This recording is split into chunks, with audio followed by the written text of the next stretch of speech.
Hello everyone, this is Vandana and welcome to my YouTube channel।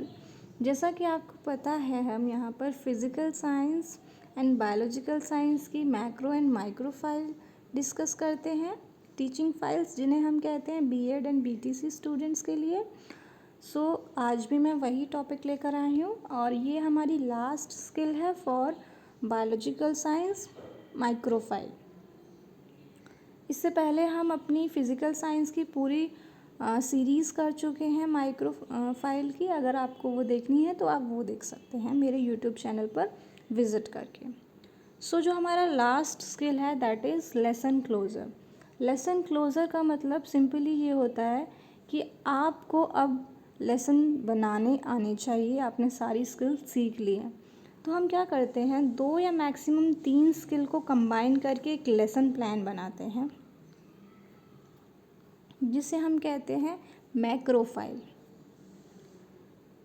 इस skill में हम यही सीखेंगे कैसे हम 2-3 स्किल को कंबाइन करें और हम लेसन प्लान बनाना सीखें। इसीलिए इसका नाम है लेसन क्लोज़र।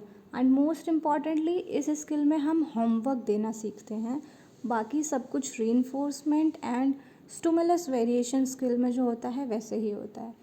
हमें जो पढ़ा रहे हैं वो बच्चों को पहले से आना चाहिए, इसमें बस रिवीजन होगा और आपको एक एडिशनल होमवर्क देना और सीखना है इस स्किल के थ्रू। देखते हैं हम स्टार्टिंग में क्लास में जाने से पहले ब्लैक बोर्ड एंट्री करते हैं। डेट क्या है, किस क्लास को आप पढ़ा रहे हैं, किस पीरियड में पढ़ा रहे हैं, कितने ड्यूरेशन के लिए पढ़ा रहे हैं, सब्जेक्ट क्या है, सब सब्जेक्ट क्या है और आपका टॉपिक क्या है। मैंने यहाँ टॉपिक लिया है सर्कुलेशन इन ह्यूमंस। उसके बाद आता है कंपोनेंट्स। कंपोनेंट्स मतलब कि आप लेसन प्लान जो ये स्किल बनाएंगे इसके क्या रूल्स हैं, क्या क्या आपको हिंट मिलने वाली हैं, इनकी हेल्प से आपको ये स्किल को प्रिपेयर करना होता है, ये आपको गाइड करते हैं। फर्स्ट कंपोनेंट कहता है हमारा कि आपको टीचिंग पॉइंट्स को अरेंज करना आना चाहिए। टीचिंग पॉइंट्स मतलब होता है टॉपिक्स। आपको टॉपिक्स को अरेंज करना आना चाहिए। आपको पता होना चाहिए कि बच्चे को पहले क्या पढ़ाना है फिर उसके बाद क्या पढ़ाना है। अगर मैं बताऊँ, मैं अगर पढ़ाऊँगी मिक्सचर एंड इट्स टाइप तो मुझे पता होना चाहिए कि पहले बच्चों को मैं मिक्सचर समझाऊंगी अच्छे से, फिर उसके टाइप्स बताऊंगी, फिर होमोजीनियस हेट्रोजीनियस बताऊंगी, फिर उनके डिफरेंसेस बताऊंगी, सिमिलैरिटीज़ बताऊंगी। सीक्वेंस हमें पता होना चाहिए कि बच्चे को हमें किस सीक्वेंस में कैसे पढ़ाना है। तो फर्स्ट टीचिंग पॉइंट हमारा यही कहता है। नेक्स्ट टीचिंग पॉइंट कहता है कि आप जब एक स्किल पढ़ा लें, एक टीचिंग पॉइंट पढ़ा लें, उसके बाद आपको क्वेश्चन पूछने हैं बच्चों से, क्योंकि आपको जब भी तो पता चलेगा कि आपने एक टॉपिक पढ़ा लिया, बच्चों को समझ आ गया तो आप नेक्स्ट पे जब भी तो जाएंगे। हर टीचिंग पॉइंट के बाद आपको क्वेश्चन पूछने हैं जिन्हें हम कहते हैं अंडरस्टैंडिंग क्वेश्चंस। उसके बाद थर्ड टीचिंग पॉइंट कहता है कि हमें अपनी स्टेटमेंट्स को बच्चों को बताना भी है। बच्चों को एक्सप्लेन अच्छे से करना है। टीचिंग पॉइंट पढ़ाने के बाद, क्वेश्चन पूछने के बाद उन्हें अच्छे से हर टीचिंग पॉइंट को समझाना भी है। अगर उन्हें आता भी है तो भी उन्हें न्यू नॉलेज देनी है। फोर्थ टीचिंग पॉइंट कहता है उन्हें अपॉर्चुनिटी देनी है, ज़्यादा से ज़्यादा वो नई नॉलेज गेन करें। उन्हें अगर पहले से, मैंने बताया, पहले से अगर टीचिंग पॉइंट आता है तो आप ऐसा प्रिपेयर करें लेसन प्लान कि आप उनकी टीचिंग, आप उनकी लर्निंग में और एडिशनल वैल्यू इन्हांस कर सकें। फिफ्थ आता है हमारा कि जो न्यू नॉलेज आप देंगे वो मस्ट भी प्रीवियस नॉलेज से कनेक्टेड होना चाहिए, क्योंकि अगर बच्चों को थोड़ा सा पहले से पता है, उससे रिलेटेड आप नई नॉलेज देंगे, नया स्किल सिखाएंगे उन्हें, तो वो जल्दी सीखेंगे। फिफ्थ जो कि मेन इम्पॉर्टेंट है इस स्किल के लिए, दैट इज़ आपको बच्चों को होमवर्क देना है। अभी तक हमने किसी स्किल में होमवर्क नहीं दिया था बच्चों को। हम उन्हें समझाते थे, हम उनसे प्रीवियस नॉलेज क्वेश्चन पूछते थे और हम उन्हें पढ़ाते थे और अंडरस्टैंडिंग क्वेश्चन पूछ लेते थे।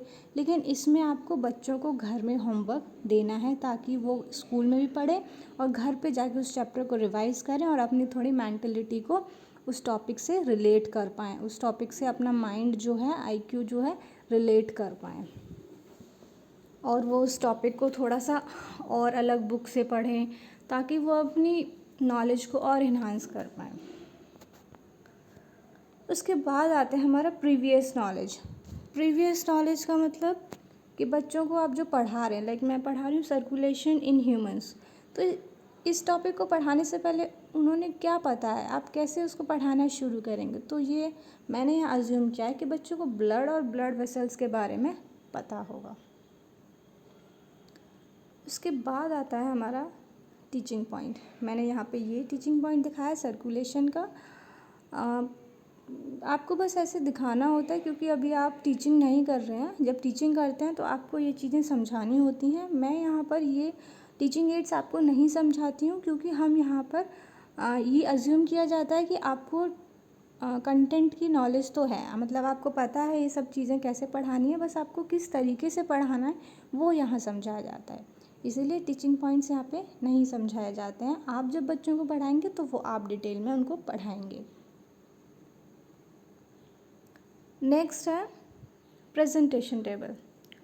सभी स्किल्स में जैसा बना है इसमें भी वैसा ही प्रेजेंटेशन टेबल बनेगा। Serial number, people teacher activity, student activity and components.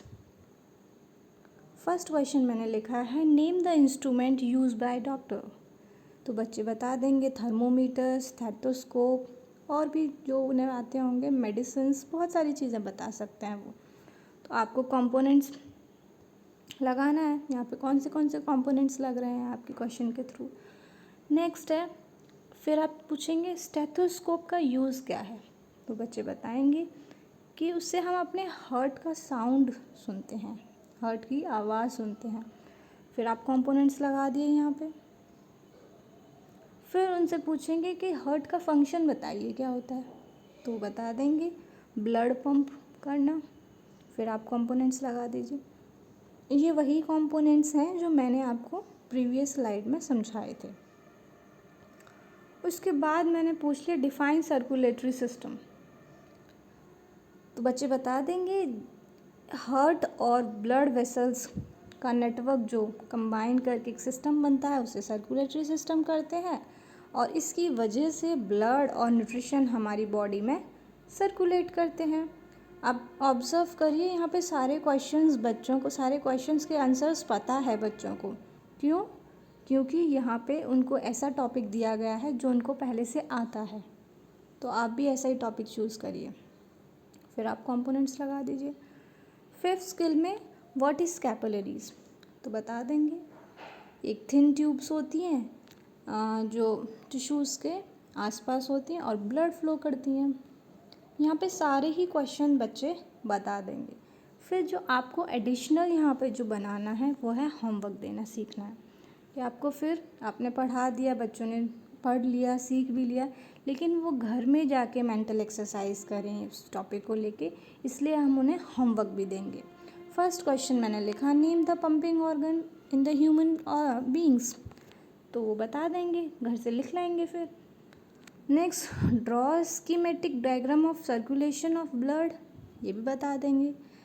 Next question लिखा है मैंने right function of arteries and veins, वो भी बता देंगे। Define capillaries and their function, क्योंकि हमने टॉपिक वो लिया है जो उन्हें आता है, इसलिए वो सारे क्वेश्चन के आंसर्स दे देंगे। उसके बाद ये आता है, ये आपका इवैल्यूएशन टेबल होता है। यहाँ पे जो मैंने फर्स्ट स्लाइड में कंपोनेंट्स बताए थे उन्हीं कंपोनेंट्स को क्वेश्चंस के फॉर्म में लिखना है।